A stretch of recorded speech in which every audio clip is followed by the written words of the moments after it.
투자의 답은 미국에 있습니다. 어려운 미국 주식 쉽게 알려드릴게요. 매일경제 아메리카 리포트 메아리 오늘도 힘차게 시작해보도록 하겠습니다. 국내 증시는 마감을 했고요. 오늘 밤 11시 중요한 이벤트가 남아있죠. 파월 연준 의장의 잭슨 홀 미팅이 예정되어 있는 가운데 시장 현재 경계감 가득한 모습 보여주고 있습니다. 그럼 과연 오늘 시장 어떻게 예측해볼 수 있고 투자 전략 세워볼 수 있을지 전일 미증시 마감 상황 체크해보면서 알아보도록 하시죠. 그럼 마켓 모닝콜로 미국 시장 함께 깨워보도록 하겠습니다. 화면 함께 만나보시죠. 뉴욕 증시 일제히 하락하면서 마감했습니다. 사실 중요한 건 이 매도를 불러일으킬 만한 특별한 촉매제는 없었는데요. 중요한 건 23일 제롬 파월 연준 의장의 잭슨 홀 연설을 앞두고서 최악의 리스크를 회피하자라는 심리로 주식을 일단 매도하고 있는 것으로 분석되고 있습니다. 블루칩을 모아놓은 다우지수 0.43% 하락했고요. 대형주 벤치마크인 S&P 500 0.89% 하락, 기술주 위주의 나스닥 지수 1.67% 하락 마감했습니다. 머니맵도 함께 살펴보시죠. 특히나 보시는 것처럼 이 위쪽 큰 종목 위주로 하락폭이 짙었습니다. M7 종목들은 일제히 하락했는데요. 특히 테슬라가 5.65% 급락한 가운데 엔비디아도 3.7% 하락했습니다. 아마존도 2% 가까이 하락, 마이크로소프트, 알파벳, 애플, 메타 역시 함께 하락 마감하는 하루였습니다. 그러면 섹터별로도 함께 보도록 할 텐데요. 보시는 것처럼 기술주, 커뮤니케이션 서비스가 M7주, 기술주의 하락에 덧붙여져서 가장 큰 폭으로 하락을 했고요. 오히려 부동산, 금융주 등이 두 섹터가 상승분을 지켜줬다라고 볼 수 있을 것 같습니다. 그럼 전문가들은 시장에 대해서 뭐라고 평가하고 있을까요? 호라이즌 인베스트먼트의 최고 투자 책임자는요, 이렇게 이야기하고 있습니다. 오늘 새벽 사이에 매도세를 이끌었던 명확한 촉매제는 없는 것 같습니다. 하지만 다음 주 엔비디아의 실적 발표를 앞두고서 포지션을 조금 조정하거나 오늘 밤 있을 파월 의장의 잭슨 홀 연설을 앞두고서 리스크 아웃을 시도하고 있는 모습으로 평가하고 있는데요. 중요한 경제 지표들이 나왔기 때문에 하나씩 보도록 할게요. 간밤 나온 경제 데이터는요, 경제가 점진적으로 둔화하고 있는 것으로 나타냈는데요. 미국 노동부의 지난주 신규 실업시장 청구 건수가 23만 2천 건으로 한 주 전보다 약 4천 건가량 증가했다라고 밝혀졌습니다. 이건 다우존스의 전문가 예상치보다 소폭 상회한 모습인데요. 덧붙여져서 2주 이상 실업수당 청구 건수를 계속 신청하는 계속 실업수당 청구 건수는요, 2021년 11월 이후 약 2년 9개월 만에 가장 높은 수준입니다. 이게 어떤 의미냐고요? 계속 실업수당 청구의 의미는요, 실업을 한 이후에요, 일주일, 2주일 이후 바로 새 일자리를 찾지 못하는, 실업률이 계속 실업 기간이 증가되는 사람들이 늘어나고 있다라는 걸 의미하는데요. 이 계속 실업수당 청구 건수는 줄곧 상승 흐름 최근 보여주고 있습니다. 다음 지표도 함께 나왔는데요. 글로벌 PMI 내용도 함께 보시죠. 미국의 제조업은 여전히 위축 국면에서 벗어나지 못하고 있는 것으로 나타났습니다. 8월 미국 제조업 구매자 지수 PMI는요, 48로 집계가 되어서 시장 예상치를 하회했고요. 반면 서비스업 PMI 같은 경우에는 시장 예상치를 상회하는 모습까지 확인했습니다. 오늘 아무래도 파월의 잭슨 홀 미팅 그리고 앞으로의 9월 이달을 앞두고서 시장이 촉각을 곤두세우고 있기 때문에 과연 연준 주요 위원들은 뭐라고 발언했을까 함께 짚어봐야 될 것 같은데요. 가장 중요한 게 연준의 수잔 콜린스 이사 내용을 보도록 하겠습니다. 사실 연준 인사들 역시 이 비컷 가능성을 낮추는 발언을 쏟아냈는데요. 이 수잔 콜린스는 보스턴 연은의 총재인데 최근의 데이터가 전반적으로 양호하다라고 이야기했습니다. 인플레 역시 크게 하락을 했고 연준의 목표치인 2%에 근접할 수 있다라는 확신을 주고 있다라고 했는데요. 덧붙여서 경제에 대해서 큰 위험 신호는 보이지 않는다라며 자신감을 보여주기도 했습니다.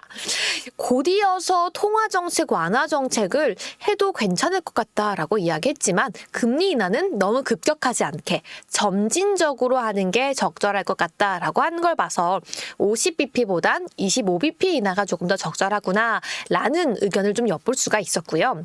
패트릭 하커, 이 필라델피아 연은 총재 역시 비슷한 기조로 이야기를 이어나갔습니다.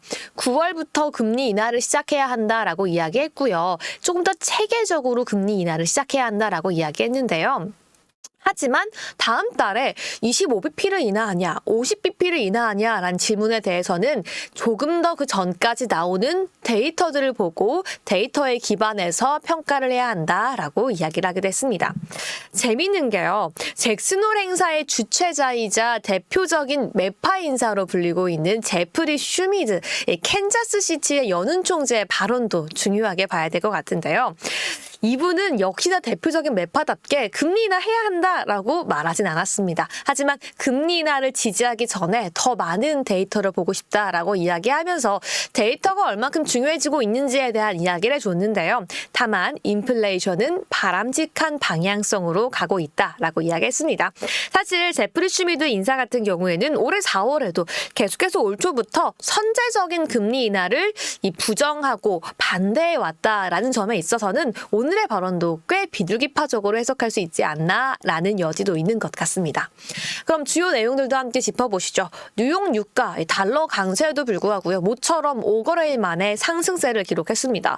사실 앞서 4거래일간의 하락폭이 낙폭이 과도했다라는 인식 속에 저가 매수세도 유입된 것으로 보이고 있고요. 사실 후티 반군이 홍해에서도 유조선을 공격했다라는 소식이 전해지면서 지정학적인 리스크 영향도 있었습니다.